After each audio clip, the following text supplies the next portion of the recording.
Good morning everyone, maayong buntag. I am Marcos De Leon, your official tour guide for today's Surigao del Norte escapade.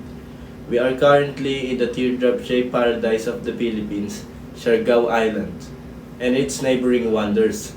Before we begin, a few quick reminders. First is to leave no trace. Please keep your trash with you. Second, safety first.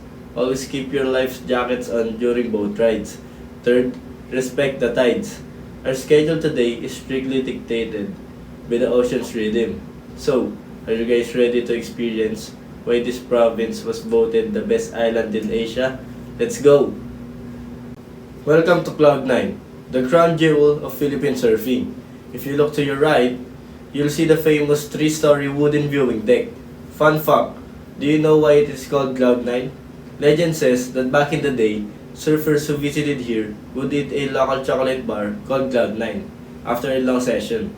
But more than the candy, it represents the feeling of being on Cloud9 when you catch these world-class waves. So even if you aren't a pro surfer, you can take a walk down the boardwalk. It's the perfect spot for Instagram photos, especially with the Pacific sunrise in the background. Just watch your step. The reef below is quite sharp. We've timed our arrival perfectly. This is Magpupungko Rock Pools. This place is a bit of magician. It only exists for a few hours a day. During high tide, this looks like a regular beach. But when the tide recedes, these natural infinity pools emerge from the limestone. The water here is crystal clear and neon blue.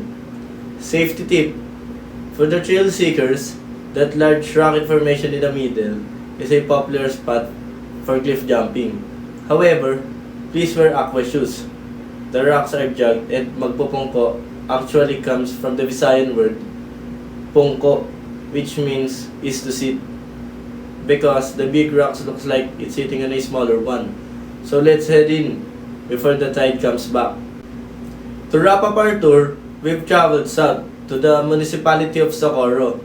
Welcome to the Sohoton Cove National Park. As we enter this narrow cave opening, please lower your heads. This is the only entrance and exit to the cove, and it completely disappears during high tide. Inside, you'll see a labyrinth of limestone islets, but the real highlight is the Tojoman Lagoon, also known as the Jellyfish Sanctuary. Here, you can swim with thousands of stingless jellyfish. They are soft, friendly, and won't hurt you. It's like swimming in a dream. But remember, you can look, but please don't lift them out of the water as they are very delicate. As the sun begins to set over the mangroves, our journey comes to an end. We've surfed the barrels of Cloud9, swam in the hidden pools of Magpupungko, and found peace with the jellyfish of Sohoton. On behalf of our team, thank you for choosing Surigao del Norte. We hope you take home memories as bright as our turquoise waters. Salamat Karahaw, and have a safe trip back.